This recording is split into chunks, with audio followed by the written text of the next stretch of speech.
And remember now who supports Assad. Iran supports Assad, and Russia supports Assad for their own reasons, right? So who is it who opposes Assad? Openly, we oppose Assad. Openly, covertly, Israel opposes Assad. And I believe that the Israelis and the Americans are in cahoots to bring down Assad, and it could lead to a war between our side, meaning us and Israel, believe it or not, against Russia and Iran in a limited war over this situation.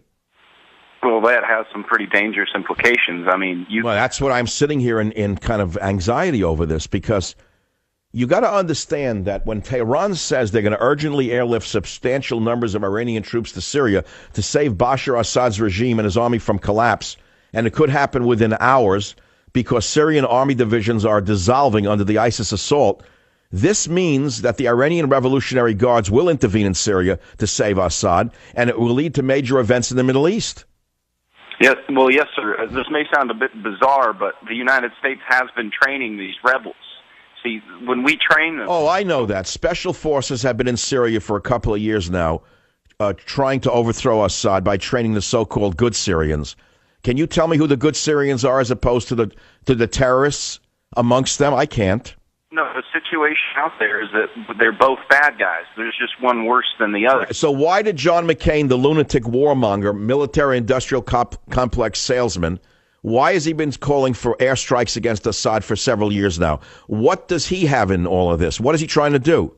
I couldn't tell you that, but this, I believe that this is one of those things that's really going to implicate Mrs. Clinton, because if you really look into it, the CIA annex and Benghazi, what were they doing out there? They were supplying the rebels to overthrow Gaddafi. This is the same. Yes, the storyline is that the ambassador to Libya, who was killed, was there to transfer all of the major weapon systems from Libya as it collapsed after they had Gaddafi killed, transfer them all to the, quote, rebels in Syria. I think that's what you're saying, correct? And what I'm saying is this pattern, it keeps reoccurring. This is not some, ragtag group of rebels. I mean, they wouldn't be able to fight Assad's army. Going out. All right, I get it. But I don't think Hillary Clinton's going to be touched by that because she's busy stirring up blacks against whites right now. That's her new party line is race warfare. Well, I don't think and that's to get her ugly face away from anything to do with Benghazi or the Clinton library. Yes, sir. I find it kind of bizarre that this whole email gate is the worst thing that we can catch them on. How she had all those emails and stuff like that. That's the worst thing that we can catch this woman on when she's got, so much blood on her hands of U.S. servicemen, and that includes they were technically contractors. But look, you're speaking to the converted here. I was never a fan of the Clintons. I always feared them, and I always saw them for what they are. And I think any intelligent person doesn't want individuals like this running America, let alone running the world. Unfortunately, right now they are running the world, and they're benefiting personally from it. It's a sad situation. Free copy of my novel, Countdown to Mecca, goes out to you. I'll be right back on the Savage Nation Day calls at 855-407-7282. Join the Savage Nation. Call now, 855-400-SAVAGE, 855-400-7282. Savage. My Savage Nation is sponsored by SwissAmerica.com, the only company I trust to protect my wealth with gold and silver. Call 800-BUICOIN.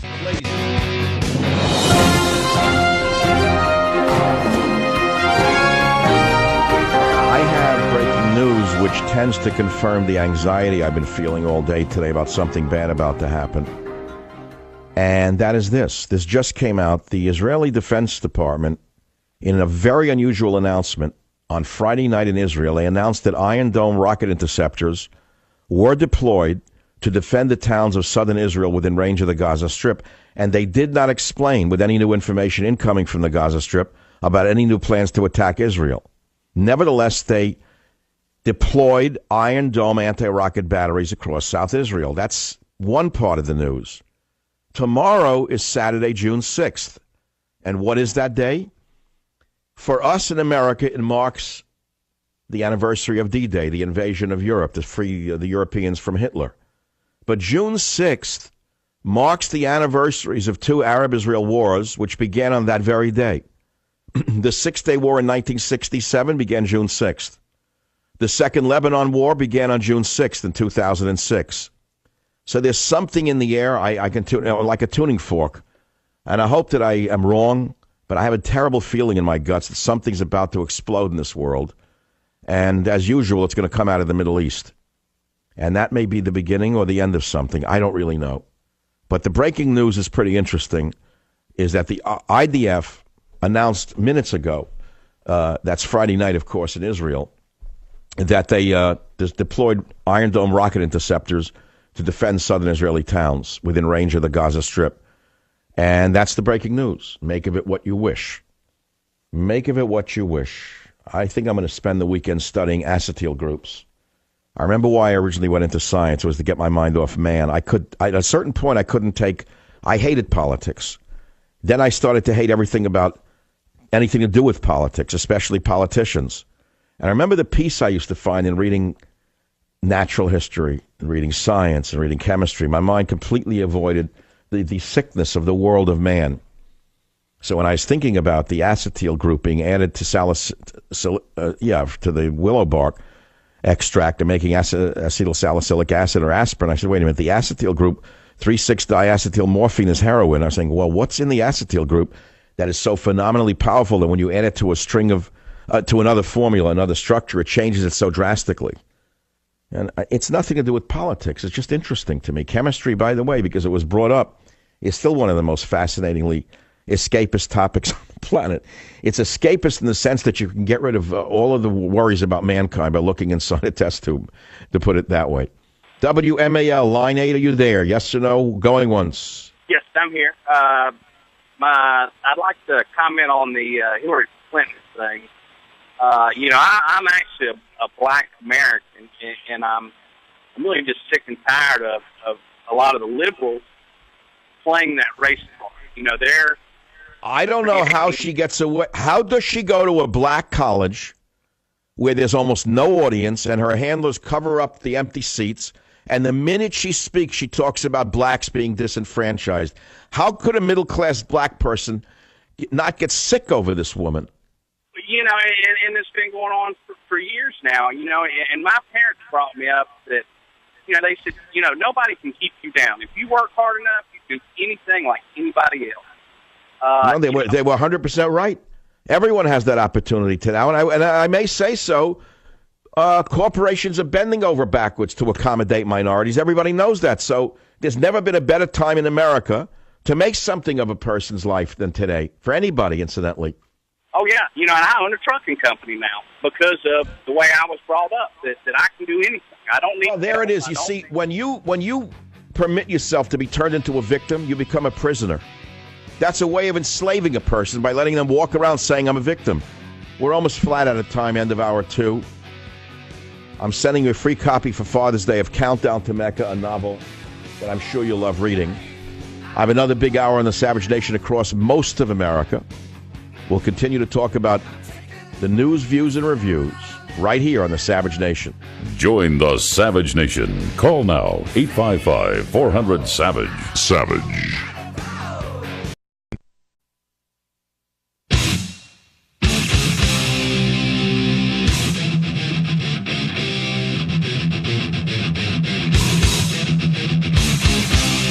Warning.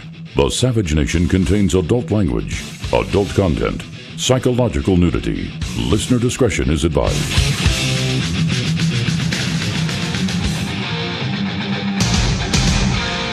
And now, America's most exciting radio talk show, The Savage Nation, home of unprotected talk, borders, language, culture. And here he is, Michael Savage. We're in hour number 3 on Friday afternoon. The Israelis have moved Iron Dome into the south. Tomorrow is Saturday the 6th, the anniversary of 2 wars where the friendly Arabs attacked Israel and tried to push the Jews into the sea. The Jews have learned one thing through time, which is the phrase never again.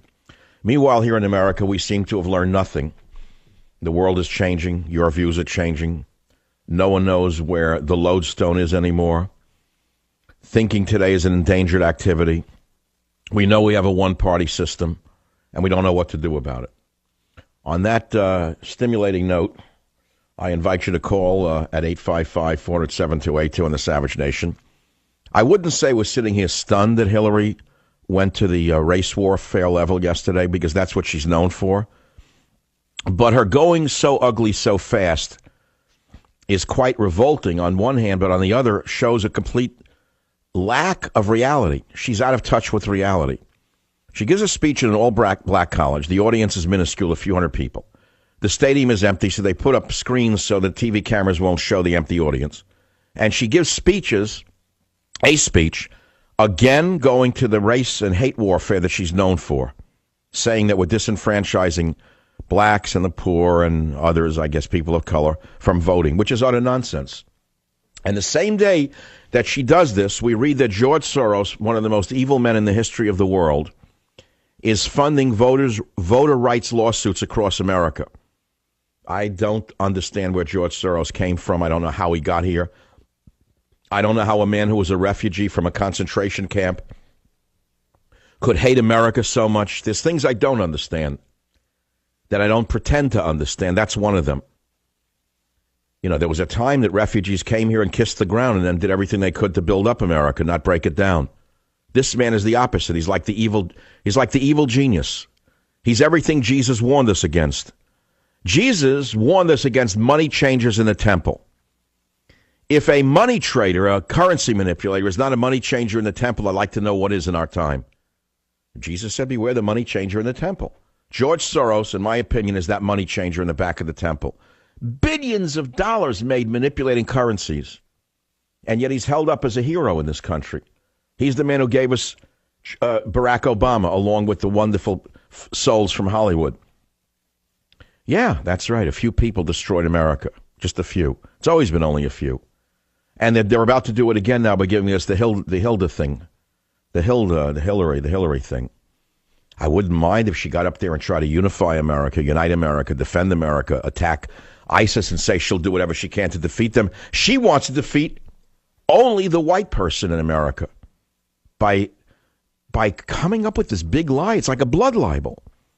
It's like blood libel from the worst of the white race is coming out of their mouths now.